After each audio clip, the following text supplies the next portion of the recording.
Well, it's been 24 hours or a little bit more since the foul heard round the world. So Caitlin Clark committed a catch foul, I guess as they call it, or a grab foul. She's trying to basically hack the ball out of Angel Reese's hands, prevent her from getting an easy layup, make her go earn it at the free throw line.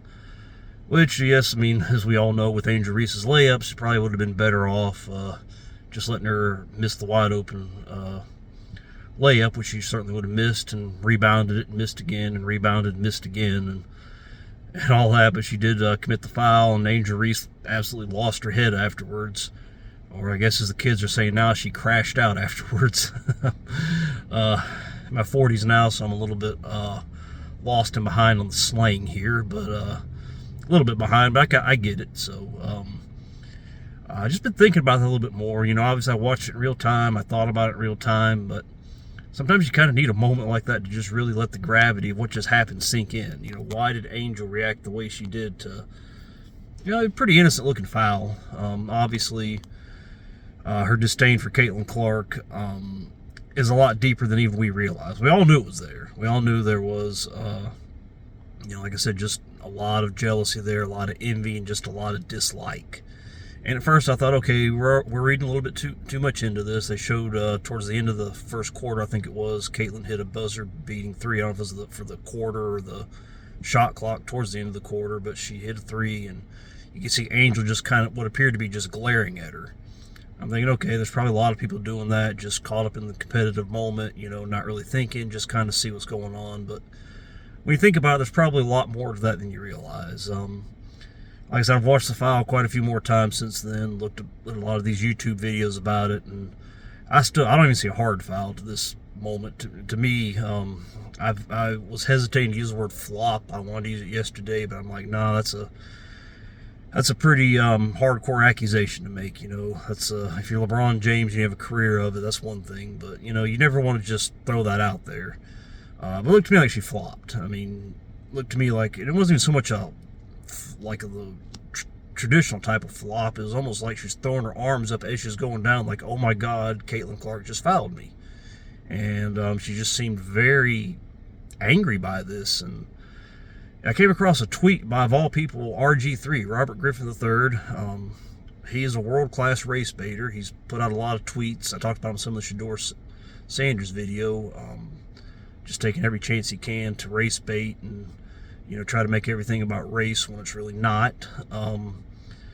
But him, of all people, he put out a tweet that kind of really cut to the real meat of the situation, saying that, you could tell in that Angel Reese really does hate Caitlin Clark. And he even clarified, I'm not even talking about he's not even talking about the basketball type hate, the competitive spirit hate, just hates her as a person. You can see that. And that's one thing that, he really made me realize that's what I was seeing. I was seeing genuine hatred from one human being to another. And like I said, I mean, the fact that RG3 of all people, one, didn't take the opportunity to race bait anything, and secondly, didn't take the opportunity presented him with this situation, with, of course, Caitlin being white and Angel being black, to race bait and, turn that into a black and white situation and just cut straight to the core of it and talk about the hatred that Angel has for her. It's that really says a lot. And I say this, not so much to knock Angel, but I mean, I really do hope that she's able to get some help and able to reconcile these feelings of anger and envy towards Caitlin. I mean, Angel, she needs to realize, who she is and what she's good at. She's not going to be somebody on the caliber of Caitlin Clark as far as a basketball player. She's a generational talent in rebounding. She plays with incredible energy, runs back and forth down the court to grab those rebounds. But outside of that, she's very, very limited. Caitlin Clark's a once-in-a-generation talent, and she's also once-in-a-generation as far as the entertainment value of watching her play. Again, I'm not saying this to knock her, but at the end of the day, Angel just doesn't have that exciting of a game to watch. But then again, neither does hardly anyone in the WNBA. Unfortunately, women's basketball, without having that explosive athleticism to dunk and all that. And I'm not saying dunking's everything, but just the athleticism and the creativity you can have in midair, they're not going to have that. And it's very rare that somebody like Caitlin comes along, who doesn't, that's okay. Her game doesn't need that. And, Angel just has to understand, that's okay. But this, like I said, this anger towards Caitlyn, she brought it on herself. She taunted her at the end of that national championship game. I don't know what Caitlyn did or didn't say to her in that game. And if she did talk trash, guess what? She just lost the national championship. What do you have to, if you still have to say something to her and point out that you're going to get the ring and she's not, something's just broken inside of you. Envy will eat you alive. I've been there, and I understand that, and I do want to see Angel get some help on this one, because there's really something there, and it really does need to be fixed. And it's going to hold her game back too, because she's trying to be Caitlin Clark, and that she's trying to be, the center of attention for a team, the one that the team runs through, the one that the team lives and dies by, and you're going to die, figuratively, as a team if you're living and dying by Angel on the court. She just does not have it. She's very uncoordinated, whereas Caitlyn's very, very, precise and tight in her dribbles and her handles. Something you don't see much in the women's game, which sets her apart. She's very, very fluid in her passing. If her teammates could catch half of her passes, that would be accentuated even more, but it's not. Angel's just, very clumsy and very, like I said, badly coordinated. Remember the clothesline that she hit Caitlyn with last year?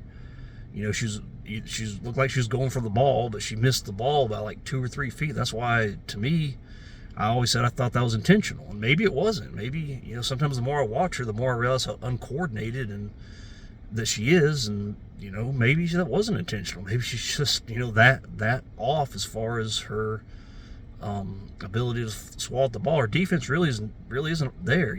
Last night yesterday she had no blocks and no steals. Caitlyn had 4 blocks and 2 steals. She's very coordinated and, like I said, very quick.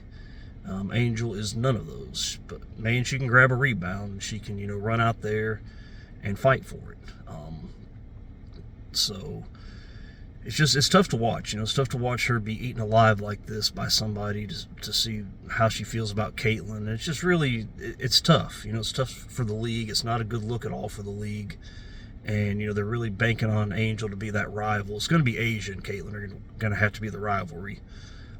They're kind of hesitant to push that one because they're very protective of Asia, and they know that if they put Asia directly across Caitlyn the way they have Angel, that Asia's going to come across looking bad. She's got the talent on the court that Angel doesn't have, but she also does not have a very aesthetically pleasing game.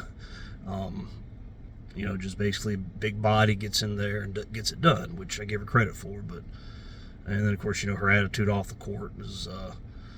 she calls it racism. I call it, the same reason we'd never like Johnny Manziel or Shedeur Sanders. When you're entitled like that, and it's just you don't want to hear it. So, like I said, just I'm hoping Angel gets some help with this, and it's very obvious she's having a very difficult time with the spotlight. With the fame. She's wanting all the good and that comes with it and none of the bad. She hears every whisper. She hears all the claps from the haters. And I get it. I mean, if I was in her position, I'd probably have a hard time too. I'm not going to sit here and say I wouldn't. But she's there. She has a chance to do some good things. And right now, her mind is not where it needs to be. And in order to have a good life, there's a lot of things she's just going to have to let go of. And like I said, I get it. I mean, in my 20s, there's a lot of things I needed to let go of and didn't. And it took a long time, and I'm probably still not there.